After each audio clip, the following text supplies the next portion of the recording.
Anything negative to say about the quarter? Well, yeah, growth is slowing down in terms of users. This is a 8% high single-digit year-over-year grower in terms of monthly average users and daily average users. There's no question that they've got the world on their network, or most of the world. That can continue to grow for a while, but you're not going to get dramatically premium growth out of users for a while, and that's pretty clear now in the numbers. Most of the other takes I thought were positive. And same question to you, John. I mean, more specifically, a lot of positives to grab a hold of.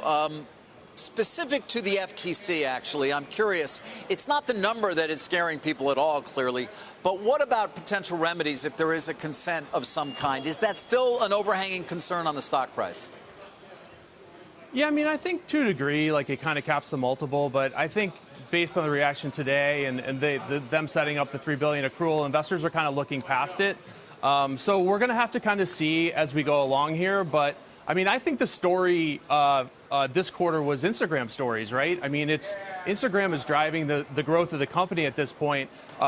We estimate it's about 20% of Facebook's total ad revenue, but it's growing 4 times faster than core Facebook. So, it's going to be a big driver, and stories ramping. We're looking at that through the course of the year to drive the fundamentals. Mark, when you look at the earnings from Facebook, you look at the earnings from Twitter, obviously these are companies that over the past year have been spending more. They've been implementing these strategies to essentially clean up their sites, whether it's more options in terms of privacy and data usage or handling of misinformation. Has the narrative, at least here on Wall Street, shifted in terms of those quality controls and those longer term being a good thing, especially when you see advertising dollars up at Facebook? Yeah, I think so. I think there's like three points here. I think these companies needed to clean up their act. And I think they did. And I think the advantage for investors is we're now well into the cleanup, the act cleanup, whatever the expression is. So it makes the stocks easier. They're better longs. I think what Facebook did last year, when we're going to go back and look on this historically, bringing down those margins, amping up the spend on platform security, I think they did absolutely the right thing. It's rare you'll see a public company willing to take a hit like that. Kudos to this management team for doing that. And then these other companies are getting rid of a lot of the trash that's on their site, the poor content, and they've been using individuals, human editors, but also algorithms to improve the service. And I think that's done wonders for their platforms and, frankly, for consumers who use the site. Final point here is, I think Facebook, one of the secret things that's happening here is that Instagram isn't becoming dilutive to revenue growth. In fact, it's becoming incremental to revenue growth, where people are using Instagram more and more. Advertisers are coming on much more strongly onto the Instagram platform. And even though pricing is lower, it's incremental usage. And so you've actually got a potential here for revenue growth stabilization, not declines. And that's the bullish call on Facebook. That takes the stock up to 250. Yeah, you're both talking about Instagram and better monetization, further monetization there, and what that means for the stock. What about WhatsApp, John? What is the strategy longer term for that particular application? And is Facebook disclosing a lot of details about that?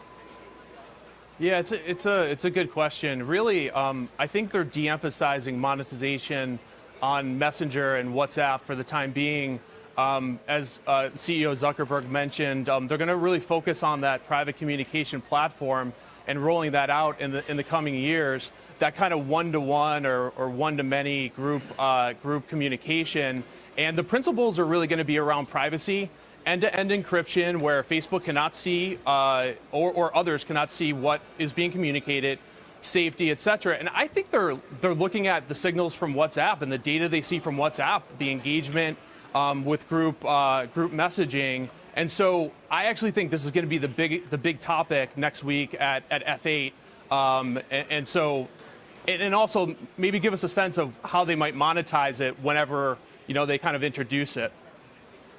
Mark, finally, as they shift the ad load from newsfeed to stories, the inventory conceivably then at newsfeed goes down. Do they benefit on the pricing side from that? Probably. Look, at the end of the day, what really is going to determine pricing is perceived ROI by advertisers. If the ROI is good, advertisers will keep spending or be willing to bid at this level or higher levels. We do these pretty exhaustive surveys every 6 months of about 2,000 advertisers. There's 2 ROI kings on the internet today. One is Google and one is Facebook. And advertisers see just as good a return on their dollars as they do on Facebook as on Google. If that's true, and that's what our surveys have consistently shown, people are going to be willing to bid these prices or higher because the returns are so much better than they can get in other areas. That's why you're going to probably see continuation of this duopoly for a while.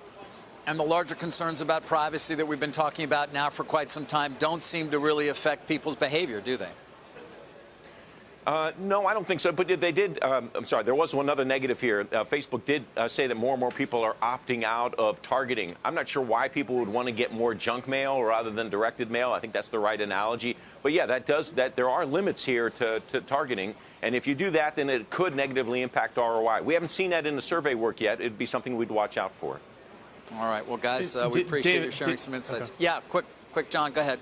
Yeah. I mean, the other thing is they did call out mobile operating systems like iOS potentially reducing targeting capability for Facebook in the back half of the year. That's something we'll be looking for.